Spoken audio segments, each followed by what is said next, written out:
විදිහට කියන්නේ හොඳට හිතට අදහසක් ගන්න දැනගෙන හෝ නොදැනගෙන හෝ මගේ අතින් වරදක් වෙලා තියෙනවා නම් මට සමාව වෙන්න කියන හදවතට එකඟවම තෙරුවන් කමා කරගන්න. ඊට පස්සේ මේ කියන විදිහට හිතට අරගෙන හැමදාම බුදුන් වන්දිලා තෙරුවන් වන්දනා කළා ධාතු සෛත්‍ය බෝධින් වහන්සේලා වන්දනා කළා තෙරුවන් කමා කර ගැනීම පුහුණු වෙන්න. හොඳයි මම කිව්වට පස්සේ කියන්නේ අනන්ත සසර පටන් මේ මොහොත දක්වා ඒ භාග්‍යවත් වූ අරහත් වූ සම්මා සම්බුදු රජාණන් වහන්සේලාටද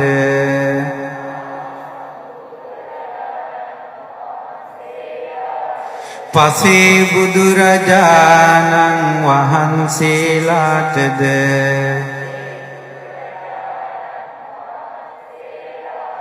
උතුම් ශ්‍රී සද්ධර්මයටද සම්මා සම්බුදුරජාණන් වහන්සේලාගේ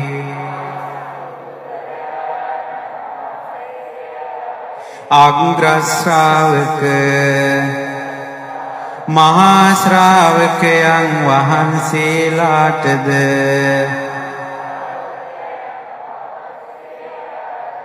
අෂ්ටාර්ය පුද්ගල මහා සංඝ රත්නයටද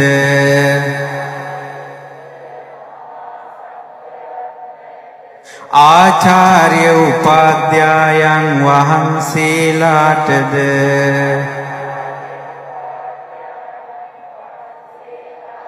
සත්පුරුෂ කල්යාණ මිත්‍රයන්ටද මව්පිය ගුරුවර වැඩිහිටියන්ටද ධාතු චෛත්‍ය වහන්සේලාටද බෝධීන් වහන්සේලාටද පිළිම වහන්සේලාටද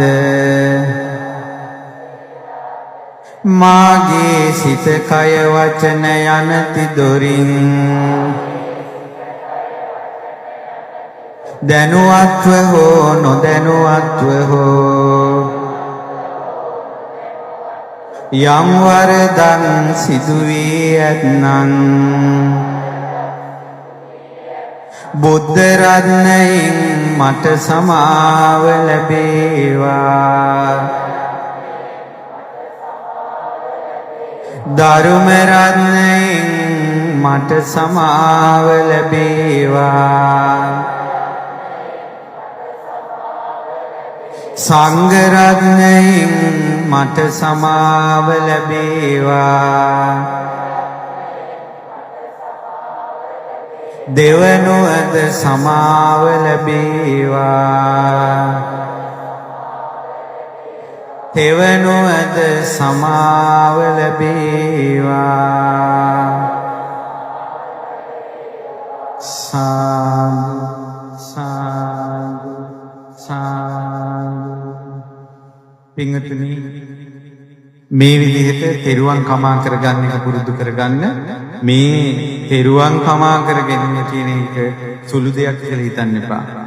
නිරේ යන්න ගිය කෙනෙක් එතනින් දෙව්ලොව දක්වා එයාගේ ජීවිතේ වෙනස් කළන් තෙරුවන් කමා කරගෙන. එදා කෝ කාලයක නිරේ යන්නේ නැහැ සාරිපුත්ත මොග්ගල්ලාන උත්තමයන්ගෙන් සමාව ගත්තා. සමාව ගත්තේ නැහැ. වස්සකාර අමාත්‍ය වඳුරෙක් වෙන්නේ නැහැ. කච්චාන මහරහතන් වහන්සේගෙන් සමාව ගත්තා නම් සමාව ගත්තේ නැහැ. සමාව ගන්න නැහැ කියන එක ගණන් කරන්න බැරි තරම් වර්ෂ නිරේ මේ පැහෙන විපාක දෙන කර්මයන් බවට පත් වෙනවා. ඉතින් ඒ නිසා